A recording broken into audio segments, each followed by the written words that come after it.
চকরিয়া পৌরসভার ৬ নং ওয়ার্ড কাহারিয়া গুনা এলাকায় এক প্রবাসী যুবক জমি ক্রয় করে দোকান নির্মাণ কাজে বাধা ভাঙচুরের অভিযোগ। ঘটনাটি ঘটেছে ৪ ফেব্রুয়ারি গত রাতে। ঘটনার বিবরণে ভুক্তভোগী প্রবাসী যুবক জানান, আমার নাম হচ্ছে মিজানুর রহমান। বাবার নাম কি? বাবার নাম খলিলুর রহমান। বাড়ি কোথায়? বাড়ি হচ্ছে খাহারিয়া ৫ নম্বর ওয়ার্ড। আপনি কি প্রবাসী? আমি প্রবাসী। কোন দেশে থাকেন? দুবাইতে। কি হয়েছে বলেন তো? এইখানে হয়েছে যে আমি এটা মহসিন থেকে কিনছি। তো মহসিন থেকে কেনার পরে আমার কাগজ পণ্য সবগুলি ঠিক আছে, জবরদস্তি করে এখানে কিছু দালার বিয়ে আমার কাজটা মানে বন্ধ করে দিছে। কারা এরা? এরা হয়েছে খায়েশের ভাই রুবেল, আরেকজন নাম বুলবুল। এদের কি জমি জমা বিরত আছে? এখানে আমি যেটা কিনছি এখানে আমারটা খতিয়ান হয়েছে, অনলাইন হয়েছে, সবগুলো আমারটা ক্লিয়ার আছে। হ্যাঁ, এরপরও মানে এরা জবরদস্তি এসে এইগুলো ভেঙে দিচ্ছে। বুঝলাম, এমনি কেমন বেড়া ভেঙে দিবে? কোনো জমি জমা বিরোধ আছে কিনা? না, জমি জমা কোনো বিরোধ নাই। এরা বলতেছে আমার জমি ঢুকছে এখানে। তা আমি বলতেছি আমি ৯ ঘরের সম্পত্তি কিনছি, ৯ ঘরের মাইফা আমাকে এখানে পৌরসভার আমি নাইসা মাইফা দিছি। এই ব্যাপারে প্রশাসনকে জানিয়েছেন? এই ব্যাপারে প্রশাসনকে আজকে জানাইছি। এর আগে এখানে কয়েকজনে মানে এটা মিলেমিশে করে দিবে বলছিল, মিলেমিশে করে নাই। ঠিক আছে।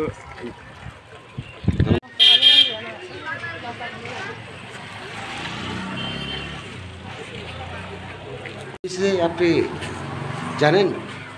জানি, এখানে তো মনে করেন গন্ডগোল ছিল, দুপক্ষে বাড়াবার ছিল।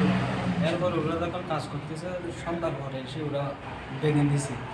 যারা জায়গা এখানে পাবে বলছিল ওরা। মানে কাহিনীটা কীরকম শুনেছেন আগে থেকে?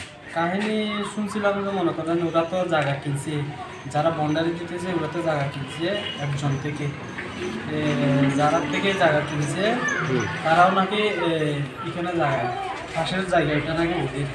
তো ওদের থেকে মনে করেন এই জায়গা নাকি ওইখান থেকে পাবে। তারপর নৈকারা জায়গা নাকি ওদের খতিয়ান আর দলিল হয়ে গেছে। এই নৈকারা এগুলার নৈকারা থেকে এক করা ওরা পাবে বলতেছে। এটা নিয়ে বিরোধ? হ্যাঁ, এখানে কিন্তু আবার 10 কারা জায়গা নাই। তাহলে এখন এরা যখন কাজ করছে ওগুলো এরা এসে ভেঙে দিচ্ছে? এরা এসে ভেঙে দিচ্ছে এগুলা। আর পরে হক টিয়া দিয়ে কিনলে মৌসুমত আর পর নামে হতিয়া গিয়ে দলিলে গিয়ে অনলাইনে গিয়ে নহরা জায়গা কিনছে, আর পর নামে নহরা হয়েছে, দলিল হয়েছে, বেগুন হয়েছে। তারা আর একজন আর নিজের স্বার্থ মাঝে বাজার দিয়ে চাঁদা বাজারলা চাঁদা করে। ব্যবসায়ী, আপনার নাম? জমির উদ্দিন। কি হয়েছে বলুন তো? 3জন লোক এসে ভাঙচুর করছে। এমনি কেন ভাঙচুর করলো একটা বিষয়? ওরা জায়গা হয় জায়গা পায় কাগজ থেকে বসতে হবে, ওরা বসে নেই, কিন্তু ওরা রাত্রে এসে ভাঙচুরে। কারা? আপনি তো স্থানীয় পরিচিত মানুষ, কারা ভেঙেছে? তারা মানে এখানে লোক 3জন আছে, গায়ের মাস্টার একজন, ওর 3 ভাই 2 ভাই 3জন, মাস্টার 3 ভাই। মূলত বিষয়টা জমি বিরোধ না? জমির বিরোধ। জমি বিরোধে এরা ক্রয় করেছে? এরা করেছে, এরা তো দলিল আছে, কাগজপত্র ডকুমেন্ট ক্লিয়ার আছে। তো এরা কি বলে? তো বসতে বলছে, ওরা বসে নাই তো ওরা এমনি কয়েকজন লোক আনিয়ে ভাঙচুর করছে। তারা কি মূলে দাবি করতেছে?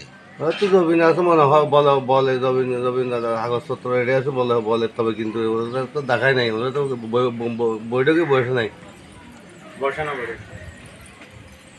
আর বাবার নাম হচ্ছে। আপনার নাম কি? আর নাম খলিল। তারপর? আর তোমার নাম মিজানুর রহমান। কি হয়েছে বলেন? এইটা হলে বিদেশের থাকে দুবাই।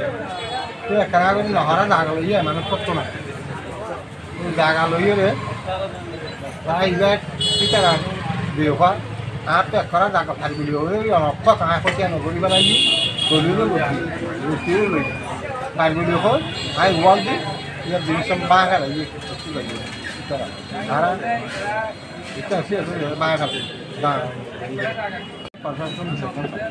আয় তারা তো আব্দুল তো নহরা জায়গা লইয়ে হলেও তার বাচ্চারে বেশি আর মূলে দিয়ে গায়ের বেশি জায়গা নহরা দলিল হতিয়ান দেখতে নকি ওজন হলেও তার খবরে বেশি। বিচার আচার বই বলি হয়ে আইন উকিল মতামত যদি জায়গা নয় উকিলের মতামত যেন হয় আমি মানি এন হইয়ে ইয়া তাই ওই কোরার সামনে বদি আলামত জমানোর তাই বসে বইয়ের আর উকিল মতামত নলাগিবে দূরের মাঝে এক করার টেয়া এনে দিবি দে তোমার এক করার টেয়া এনে দিবি দে তো আনলো বাড়াবাড়ি হয়ে ওই রেজাউল হতে হতে গিয়ে বাঁ দিয়া গই রফিদ আহমদর ইমান হতে হতে গিয়ে বাঁ দিয়া গই যাই জিনিসটা দেবল বাঁ দেবে বাঁ দিয়ে আর সৈদার গোবিন্দ আর নি মধ্যস্থলা করে গেলায় সৈদার গোবিন্দ তো ফসল আই জিয়ান হই আনো তো এক করে মেজার হয়ে ফসল তো ফসল তো বিচার কাম চাই। এই ঘটনার বিষয়ে অপরপক্ষ মাস্টার সোহানুল ইসলাম মুঠোফোনে জানিয়েছেন ওই জমিতে তাদের পৈতৃক সূত্রে ওয়ারিশি সূত্রে জমি রয়েছে। ওই জমিতে জোরপূর্বক স্থাপনা নির্মাণ করা হচ্ছে। দেওয়াল ভাঙচুরের বিষয়টি তাদের পক্ষ থেকে করা হয়নি বলে দাবি করেন। এদিকে প্রবাসীর পিতা খলিলুর রহমান বাদী হয়ে চকরিয়া থানায় একটি লিখিত অভিযোগ দায়ের করেছেন। এ বিষয়ে চকরিয়া থানার অফিসার ইনচার্জ ওসি মঞ্জুরুল কাদের ভূঁইয়া থেকে জানতে চাইলে তিনি বলেন, ঘটনার বিষয়টি তদন্তপূর্বক আইনানুগ ব্যবস্থা গ্রহণ করা হবে।